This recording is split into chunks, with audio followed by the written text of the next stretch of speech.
There was a boat builder in the town of Lavon who had been building boats for 45 years. His name was Pieter, and his workshop stood at the edge of the river where the water bent around a low hill before continuing south toward the sea. The workshop was not large. It was made of stone and old timber, with a wide door that opened directly onto the riverbank so that a finished boat could be slid down the grass and into the water without ever touching a road. The roof was low and the walls were thick, and in the winter the building stayed warm from the stove that Pieter kept burning in the corner. In the summer, the wide door stood open all day, and the sound of the river came into the workshop and stayed there like a guest who was always welcome. Pieter had built his first boat when he was 23, using wood from an oak tree that had fallen during a storm on his father's land. That boat had been rough and heavy, and it had leaked for the first 2 weeks until the wood swelled and the gaps closed. But it had floated, and it had carried him up and down the river for 11 years before he finally replaced it. He still kept a piece of it, a section of the bow, smooth and dark with age, hanging on a nail above his workbench as a reminder of where he had started and how far he had come. Since that first boat, he had built more than 200 others. Rowing boats, fishing boats, small sailboats with single masts, and the flat-bottomed river barges that the farmers used to carry their goods to market during the autumn when the roads became too muddy for carts. Every one of them was built by hand. Every one was made from wood that Pieter had selected himself, dried himself, and shaped with tools that he had been using for so long that they felt like extensions of his own hands.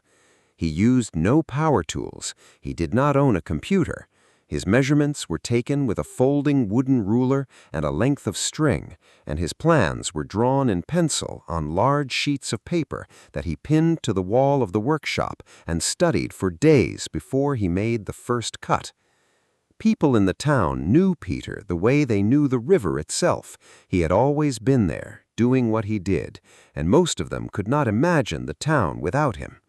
His boats were on the water everywhere.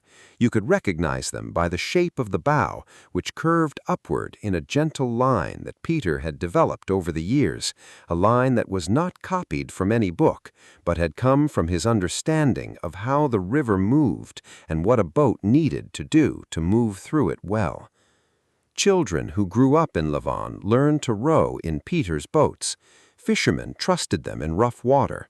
Farmers loaded them with crates of apples and sacks of grain and floated them downriver to market, knowing that the boats would carry the weight steadily and bring them home again before dark. In September, a young woman came to the workshop. Her name was Katrin, and she was an engineer. She had studied mechanical engineering at the university in the city and had spent the last 4 years working for a company that designed boats, large boats, commercial boats, boats that were drawn on computers and built in factories from fiberglass and aluminum. She was good at her job. She understood materials and forces and the mathematics of how water moved around a hull. She could design a boat on a screen, run a simulation to test it, and send the design to a factory where machines would cut and shape the materials to the exact specifications she had calculated. Her colleagues respected her. Her supervisors trusted her judgment. By every standard of her profession, she was successful. But something had brought her to Levin. She had seen one of Pieter's boats at a boating exhibition in the city, where it had been displayed alongside modern designs made of carbon fiber and steel. It was a small rowing boat built from ash wood, with clean lines and a finish so smooth it looked like it had been polished by the river itself. Katrin had stood in front of it for a long time. She had touched the wood and felt the grain under her fingers. She had looked at the way the planks were joined, tight and seamless, without any visible glue or filler, and she had felt something she could not explain. It was not admiration, exactly, although she admired it.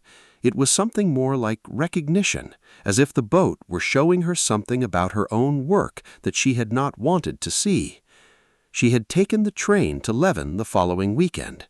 The town was smaller than she had expected, just a few streets of stone houses along the river, a church with a square tower, a market square with a fountain, and the surrounding hills covered with farmland and forest. She had walked along the river path until she found the workshop. She had stood outside for several minutes, watching through the open door as Pieter worked at his bench before she found the courage to go in. She told him she was interested in traditional boat building and asked if she could spend some time in the workshop. She wanted to understand how he worked, what decisions he made, and why his boats felt different from the ones she designed. But she did not tell him this last part. Pieter looked at her for a moment. He was a large man, broad across the shoulders, with thick gray hair and hands that were scarred and roughened from decades of work with sharp tools and rough timber. He did not say yes immediately. He asked her what kind of engineer she was. She told him.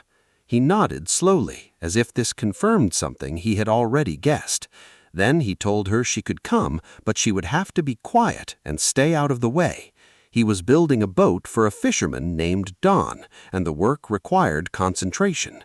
She agreed without hesitation. Katrin came to the workshop the next morning. Pieter was already there, as she would learn he always was. He arrived before the sun was fully up, and he did not leave until the light through the wide door began to fade. He was standing at the long wooden bench that ran along the back wall, examining a plank of wood.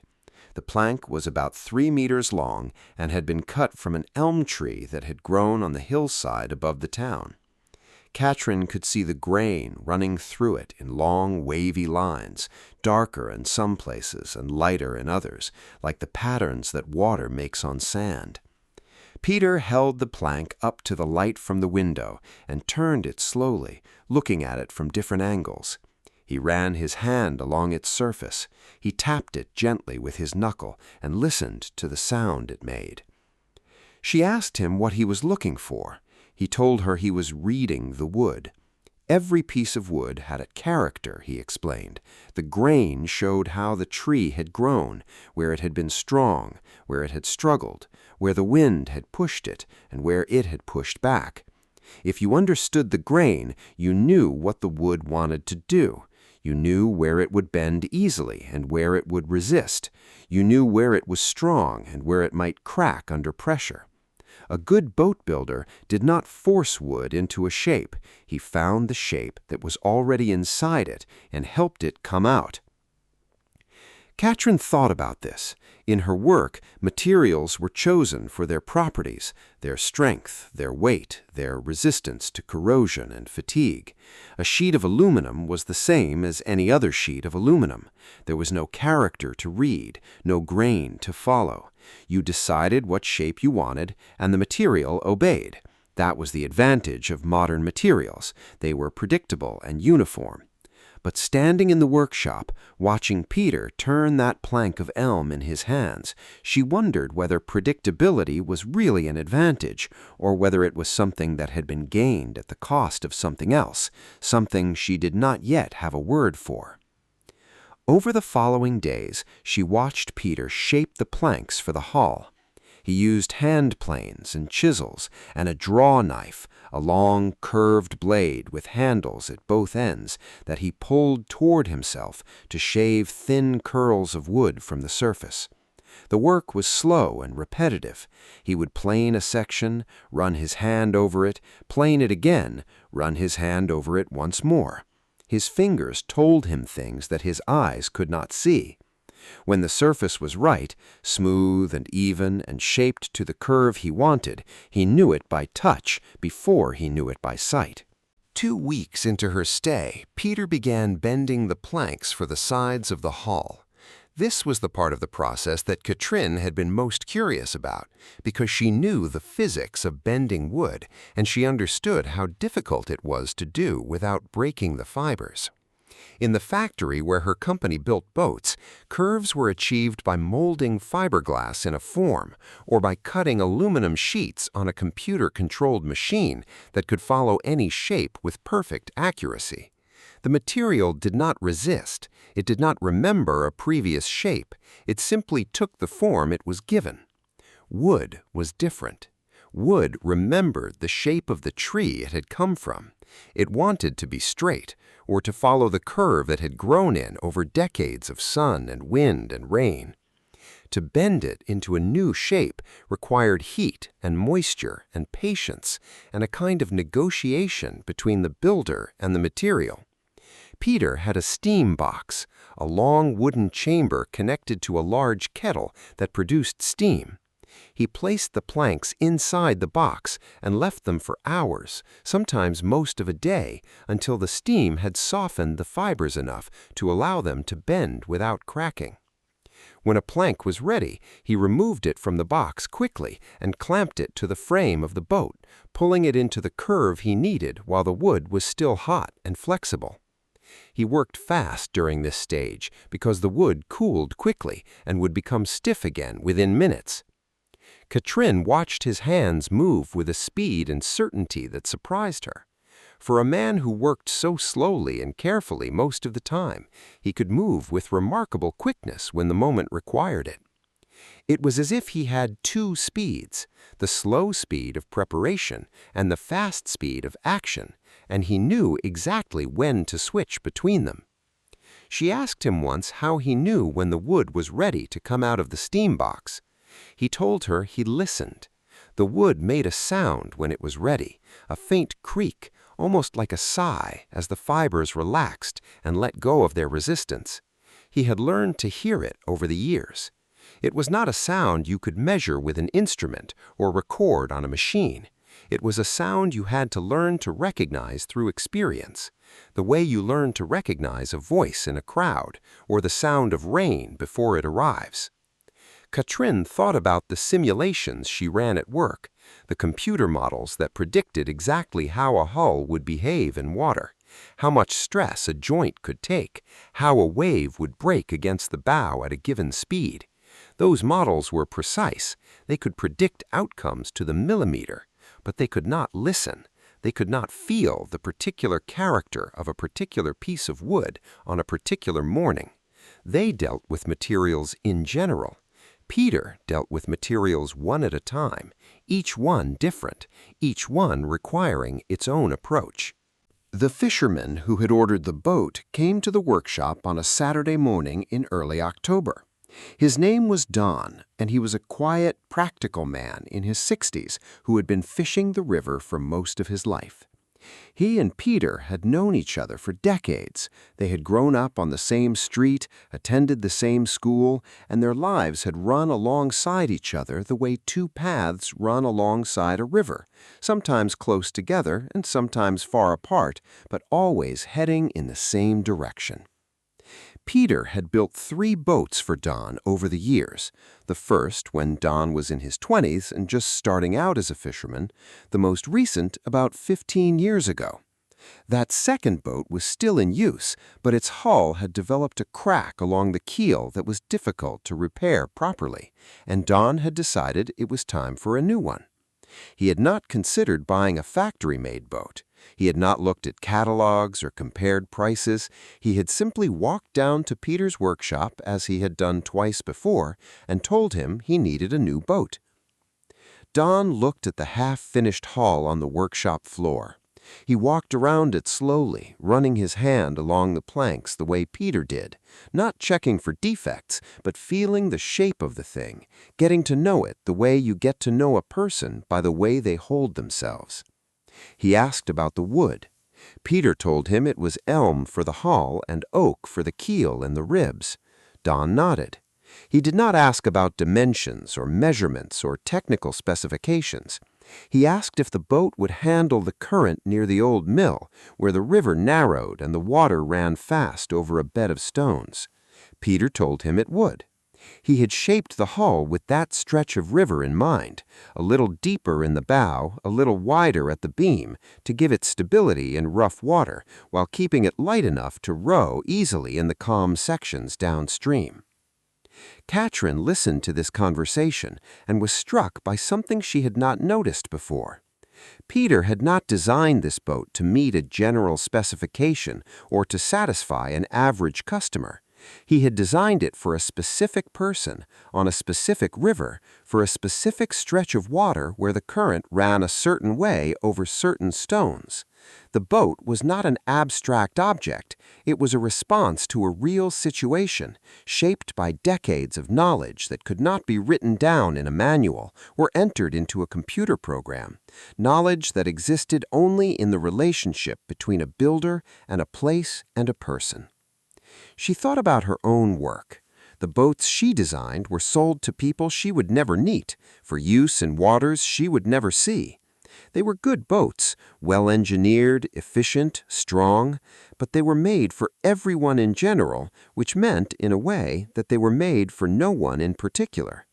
No one had ever touched one of her boats and felt the kind of recognition she had felt when she touched Peter's rowing boat at the exhibition, and she was beginning to understand why. The boat took Pieter 6 weeks to finish. Katrin stayed for all of it. She had taken leave from her job in the city, telling her supervisor she was doing research into traditional construction methods, which was true in a way, although it was not the whole truth. She had rented a small room above the bakery on the main street, and each morning she walked down the hill to the workshop and spent the day watching Pieter work. She learned things she had not expected to learn, not techniques or methods, although she learned those too, but something deeper and harder to name. She learned about the relationship between a maker and a material. She learned that building something well was not just a matter of skill or knowledge or having the right tools, but of attention. Pieter gave each piece of wood the same careful attention, whether it was a structural timber that would bear the weight of the boat or a small decorative piece that would sit above the waterline where no one would notice it. The attention was not about perfection, it was about respect. Respect for the material, respect for the work, and respect for the person who would use the finished boat and trust it to carry them safely on the water. She learned, too, about the importance of time. In the factory where her company built boats, time was an enemy. Every hour spent on a boat was a cost that appeared on a spreadsheet, and the goal was always to reduce costs and increase speed and produce more boats in less time. Efficiency was the highest value. Speed was the measure of success. In Pieter's workshop, time was something entirely different. It was an ally. The wood needed time to dry before it could be shaped. The joints needed time to settle after they were assembled. The varnish needed time to cure before the boat could touch water. You could not rush these things without ruining them. The boat would be ready when it was ready, and any attempt to make it ready sooner would result in a boat that was not as good as it could have been. On the day the boat was finished, Pieter and Katrin and Don carried it down the bank and set it in the river. It settled into the water the way a bird settles onto a branch, naturally, without effort, as if it had always belonged there. Don climbed in and took the oars.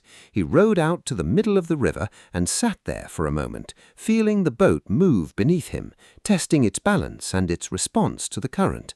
Then he turned and rowed upstream toward the narrow stretch near the old mill where the water ran fast.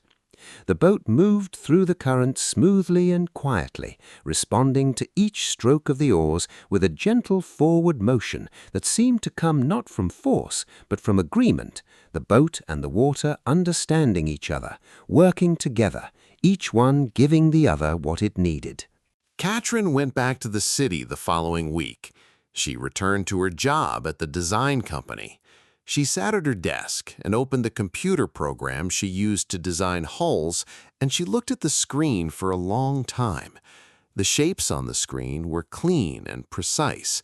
They could be measured and tested and optimized and reproduced exactly the same way 1,000 times. They were, in every technical sense, superior to anything Pieter could produce in his workshop, with his hand planes and his folding ruler and his length of string.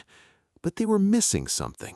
They were missing the grain of the wood, the sound of the steam, the feel of a plank that had been shaped by hand until it was exactly right. They were missing the knowledge of a particular river and a particular fisherman, and the way the water ran fast over the stones near the old mill. She did not quit her job. She did not move to Levin. She was an engineer, and she believed in engineering, in mathematics and precision, and the ability to solve problems through calculation and testing. But she began to work differently. She began to think about the people who would use the boats she designed, where they would sail, what waters they would face, what they needed from a boat that a specification sheet could not capture. She began to visit the harbors and the rivers and the lakes where her company's boats were used, and she talked to the people who sailed them and fished from them and rowed them on quiet mornings. She asked them what they liked and what they wished were different. She listened to their answers the way Pieter listened to the wood, not for data, but for understanding. And sometimes on weekends, when the weather was good and the roads were clear, she drove to Levin and sat in the workshop and watched Pieter work.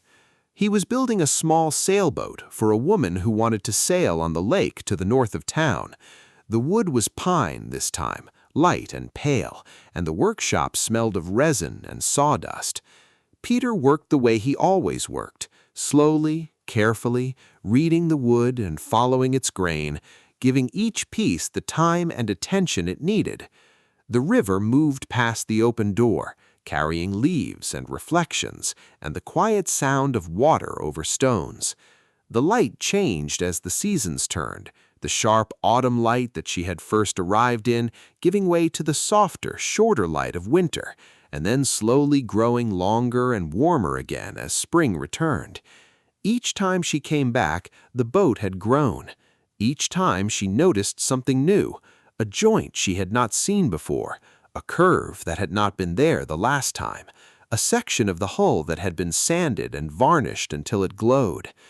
The wood shavings curled from the plane and fell to the floor in long, thin spirals, and the boat on the workshop floor was taking shape, plank by plank, the way all of Pieter's boats take shape, slowly, patiently, with the quiet certainty of a man who had spent his life listening to the things he worked with and to give them the time they needed to become what they were meant to be.